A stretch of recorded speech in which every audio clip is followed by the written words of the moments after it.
பண்றோம் சாஃப்டான ஸ்ட்ரோக்ஸ் தான். ஏன் சாஃப்டா பண்றோம்? ஆல்ரெடி முடி டேமேஜா இருக்கு, ரிப்பேரா இருக்குன்னு வந்துட்டு இருக்காங்க. அவங்களுக்கு நம்ம பிரஷர் அதிகமா கொடுத்து பண்ணா என்ன ஆகும்? ஹேர் ஸ்பால முடி இன்னும் பிரேக்கேஜ் ஆகும். ஸோ அப்ப எப்படி பண்ணும்? சாஃப்டான ஸ்ட்ரோக்ஸ் தான். சாஃப்டான ஸ்ட்ரோக்ஸ் ஒரு 2 to 3 minutes ஒரு 5 minutes வரைக்கும் கொடுக்கலாம். கிளைண்ட் கொஞ்சம் எக்ஸ்ட்ரா கேட்கறா 2 minutes எக்ஸ்ட்ரா கொடுக்கலாம். அந்த சாஃப்ட் ஸ்ட்ரோக்ஸ் எப்படி இருக்கணும்? ஜஸ்ட் சர்க்கிள் தான். Clockwise anticlockwise பிரஷரோட. எந்த இடத்துல பிரஷர் இருக்கணும்?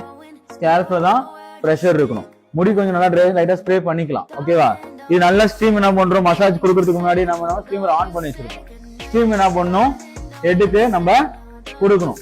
என்ன பண்ணும்? சேர் நல்லா எந்த சைடு நம்மளுக்கு கம்ஃபர்டபுளா இருக்கோ லைட்டா கிளைண்ட் ஹெட் லைட்டா சாய்க்க சொல்லி என்ன பண்ணணும்? ஸ்டீமரை செட் பண்றோம்.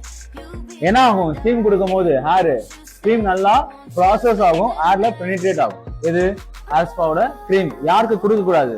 டேண்ட்ரஃப் இருக்கவங்களுக்கு ஸ்டீம் கொடுக்க கூடாது.